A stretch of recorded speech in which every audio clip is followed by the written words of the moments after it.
Well, this is Christ the King Sunday in many churches around the world.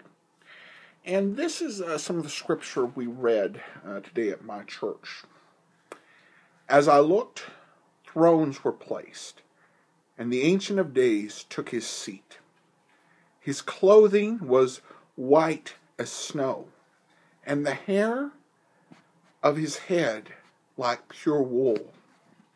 His throne was fiery flames. Its wheels were burning fire.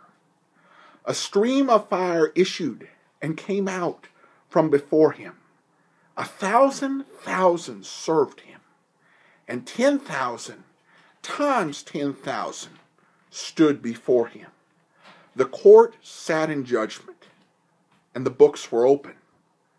I looked then because of the sound of the great words that the horn was speaking.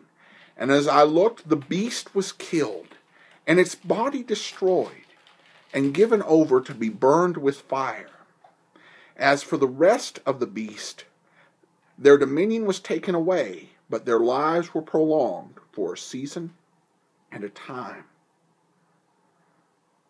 I saw in the night visions, and behold, with the clouds of heaven, there came one like a son of man.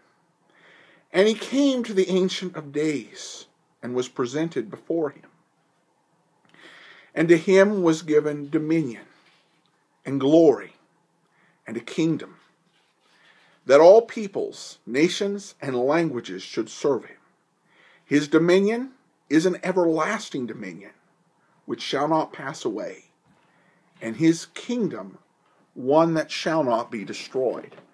A lot of thoughts filled my mind as I think about this passage of Scripture. It's from Daniel 7, 9 through 14, I should say.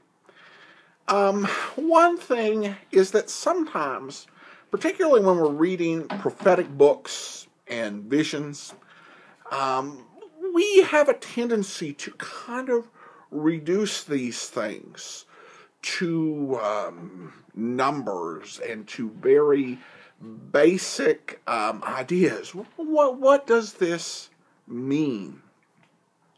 That sometimes we forget to read it and to really use our imagination to focus on what it was or how it must have felt for the prophet as he had this vision.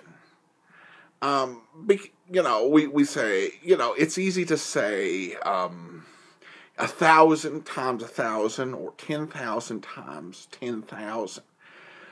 But, it's a massive, massive number, which is oftentimes, when you see such huge numbers, that's what it is saying. It had to be. You just feel this imagery. It had to be almost overwhelming, and it was only by the grace of God that he's even able to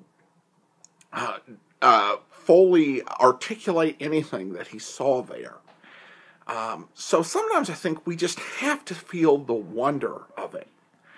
And two, I think that it does bring home the reality of Christ and his kingdom, its existence and its power. And at a time like this, when there is so much craziness in the world, that is a truth we just really have to hold on to.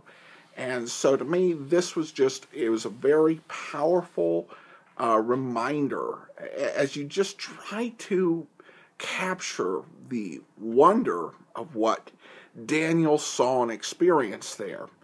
And then applying it to the fact, yes, this is real, and that this is something that will totally change our world one of these days. And it is hope, and it is definite encouragement from today.